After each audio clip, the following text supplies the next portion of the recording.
I'm struggling to think that you're taking this any more seriously than as something that might generate clicks on YouTube, Piers. Wow, you Because don't think that's serious? Hold on, Piers, I can't even get a sentence out. What, you don't think it's serious? Hold on a second. All right, so in this clip, David Pakman destroys Piers Morgan on his own show and leaves him shook. David Pakman was brought onto the Piers Morgan show where things got a bit unhinged and a bit unscripted. Let's go ahead and check out this clip where David Pakman destroys Piers Morgan. The reaction to Trump going to McDonald's was fascinating to watch from here across the pond, because I can't think of a smarter stunt, frankly, given all the furore over whether Kamala ever did actually work at McDonald's. And honestly, from everything I've read, I don't think she did, because absolutely no one can remember her ever being there. But putting that to one side, he goes there and he does this stunt. But it's, McDonald's is such an iconic piece of Americana. It's the kind of all-inclusive place where everyone can afford to go there. Pretty much anyone could end up running a franchise if you work hard enough and you get a bit of luck and a fair wind behind you. And there he is in his hatch, having fries and fries, handing out packages. And yet all I saw from the left was a lot of scorn and mockery, as if somehow him doing this was something to be laughed at.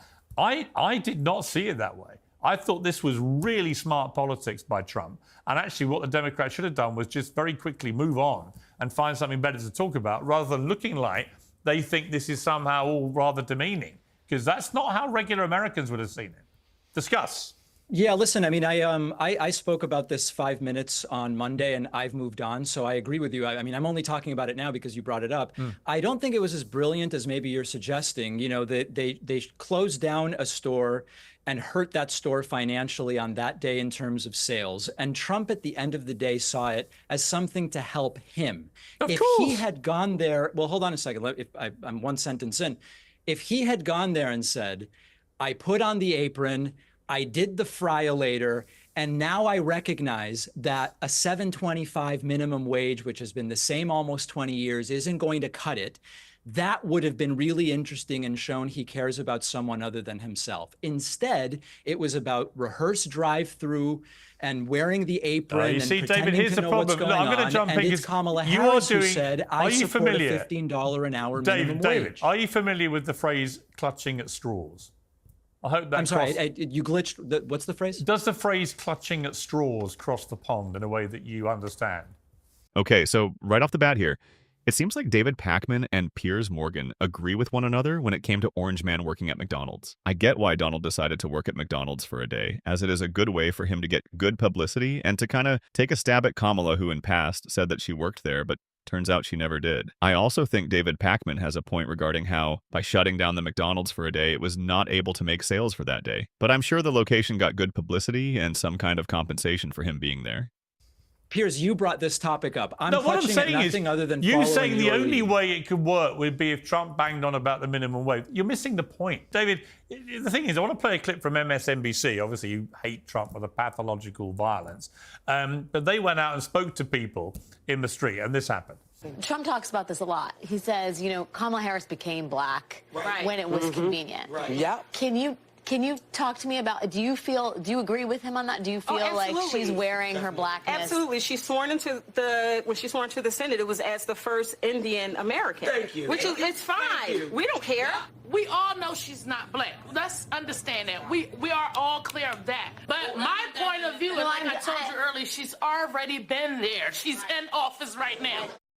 I mean, David, that's pretty devastating when you hear that for Kamala Harris, isn't it? They all think she's a bit of a phony who's basically using them as a community.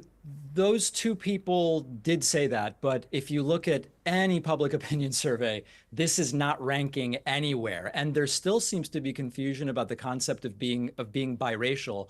But no, I don't think that's really devastating at all. And in fact, I think that, I don't know what interviews Brandon's been watching, but she just did an interview yesterday with NBC where she was almost goaded by the interviewer. Why aren't you talking about being a woman and being black? And she said, people can tell what my identity is. I'm running on policy, and then people can judge the identity however they want. She's stepped away from identity politics, which I think is fantastic, by the way. David, let me ask you this. Politics as a cudgel. David, let me ask you this. One of the things she stands for, along with Joe Biden, is she has done nothing while they've been in office to stem this, in my view, horrendously unfair situation of trans athletes competing in women's sport.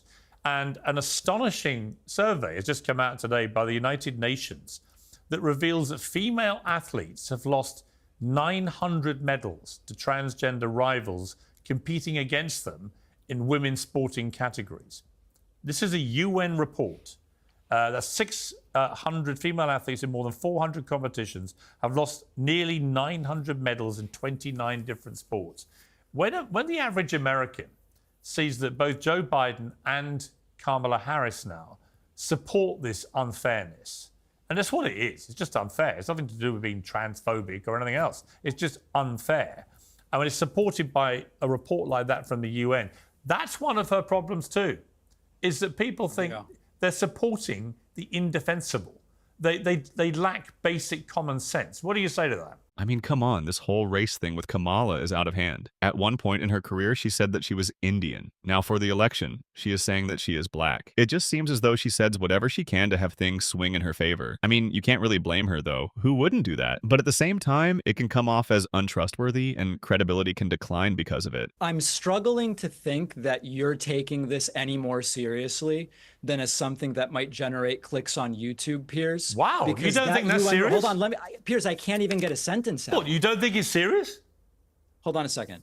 The vast majority of those instances in the UN report are outside the United States and have nothing to do with the president or vice president of the United States at its face. And secondly, I would challenge you to tell me the quotes that Biden or Harris have put forward wherein they have weighed in on how sports leagues should be handling these decisions. But 92% of that study is not even in the US. So I don't even know why you're bringing this up other than what's that got to do with the principle YouTube. of the principle? I'm sorry? What's that got to do with the principle? Well, the principle is you're saying Kamala Harris and Biden have come out in support of this. They do. They support policies which actively protect. They support policies that protect transgender athletes performing in women's sport. And I think that is madness. You're saying, well, because most of these things in this UN report were outside of America, it doesn't matter. It does matter. What I'm saying, it's a completely contrived issue that almost no one cares about in every single opinion poll. Wow. You see, I think that's incredibly deluded. People do care about it. They care about the integrity of women's sport. It just doesn't show up in any opinion poll as a primary issue. Not top 10, not top 20. Out of interest, do you think... They care about it, but it doesn't show up in a single poll. What's your view? Do you think it's fair?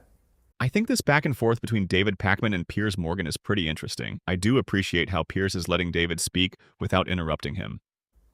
I think that it depends on the sport, and I think we need to talk about this for probably 90 minutes to really have a productive conversation. Really? So when you saw the Paris Olympics and you saw 2 gold medal winners in women's boxing who actually were born with biological male chromosomes, you think that's right?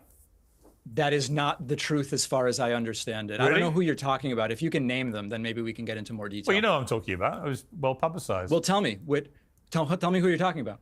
I can't remember their exact names. There were 2 gold medal winners. Well, I can find them now if it helps you. I don't know why the names matter. The one who was the source of a lot of viral articles was born a woman, always lived as a woman, and always competed as a woman. I'm sorry? What was her name? Imani something. All right, so you don't know either. So don't be quite so patronizing if you don't know either. But the truth is... Well, you're bringing it up, Piers. See, here's the thing. Hold on a second, Piers. Hold on a second. You do this all the time, Piers. You bring something up.